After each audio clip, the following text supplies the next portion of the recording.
Hello, hello, hello. Good evening mga kadogo. Pasensya na kung hindi po ako nakapag-vlog sa inyo lately dahil kahapon, batang-bata na yung inyong Mr. Dogo.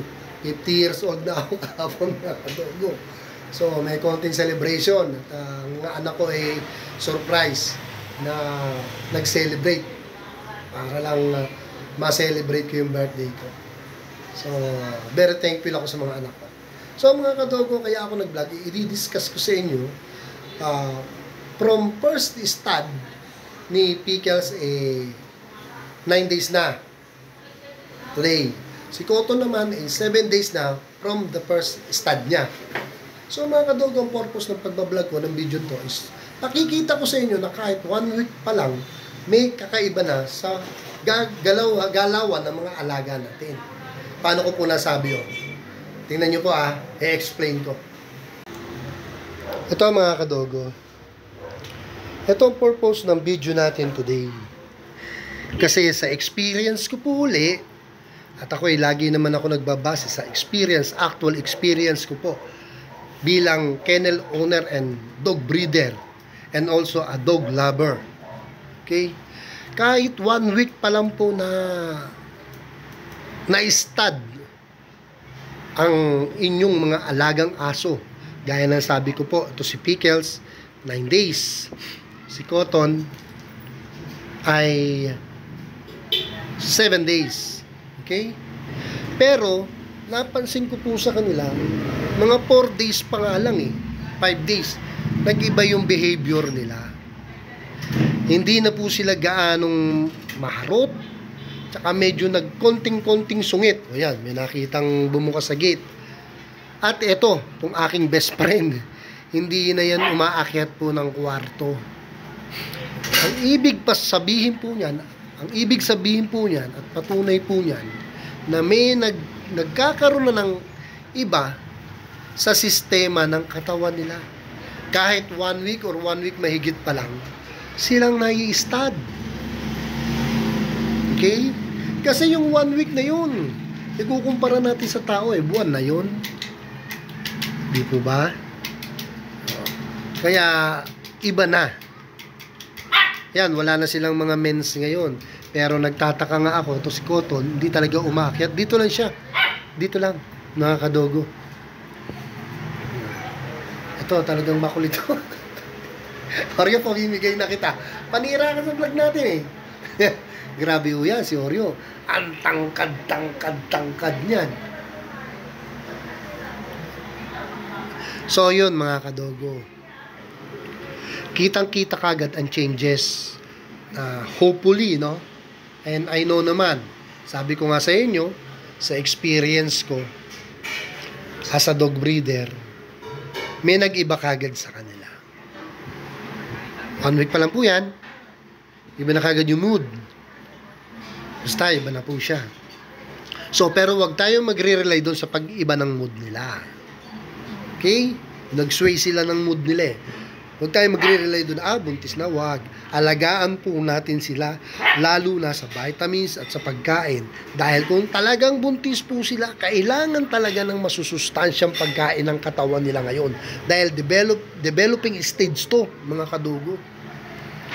Okay? So yun, mga kadugo, kitang-kita ninyo po. Yun po ang purpose kung bakit binlog ko. Magkaroon din po kayo ng konting idea according to my experience. Okay po?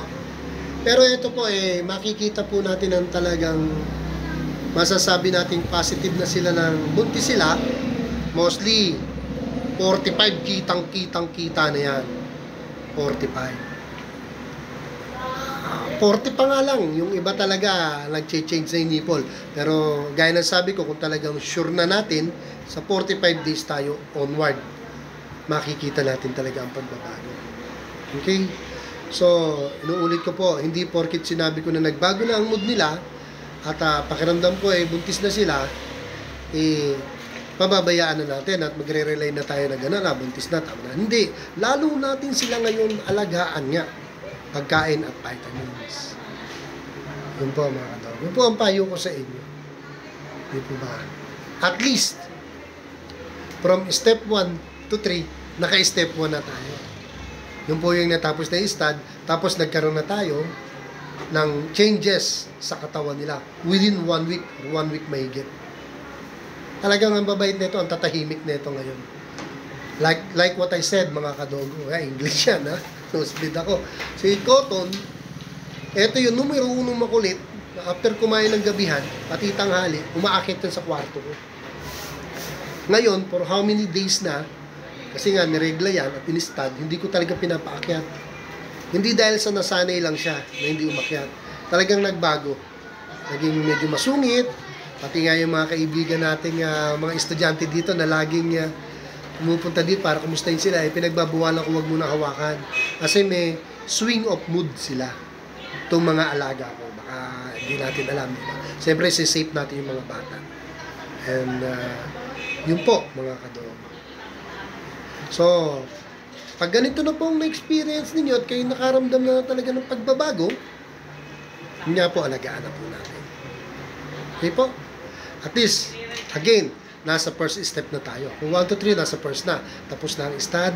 Tapos meron na tayong nakikitang sign. Yun nga, nag-change na ng mood, pag-uugali.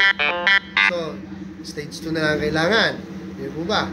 Yung gumanda ang katawan, magkaroon ng pamamaga nipple. Stage 3, yun na, lalaki na ang tiyan. Wala na, buntis na yun. At taron, mga anak na. So, yun, mga kadogo. Hopefully po, meron ako konting natutulong sa inyo. Ito ay idea lang po. Ang ganda po kasi na meron tayong sinusundang pattern. Lalo na, ang ganda po kasi na meron tayong sinusundang pattern. Or yung may nag-guide sa atin. Lalo na kung kayo po ay newbie. Or bago lang sa larangan ng pag-aalaga ng aso. Lahat po kami na mga dog lover at dog breeders, dumaan po kami dyan. Zero knowledge. Lahat po yan, nagtanong-tanong din yan. Kasi iba talaga yung actual handling. Marami ka pang itatanong. So, andito po ang inyong abang lingkod. Open po ako sa inyong kahit anong pagtatanong. At promise po, hindi ko po kayo iniligaw. Okay po. Sana po, tuloy-tuloy po ang pagtangkilik ninyo sa ating channel. Please like, subscribe, and share. At sa mga hindi pa po nakasubscribe, kayo po, na mga member ko sa group, subscribe naman kayo. Dog lover tayo, solid dapat tayo. Di po ba? So, mga ka-dog lover ha, at sa mga newbie dyan, sana may natutunan kayo kahit papano sa video na to. O, sige na po, at ako'y magpapakain na. Thank you po sa mga subscriber ko at sa patuloy na panonood ninyo sa mga vlog ko. God bless, mga ka-dog lover.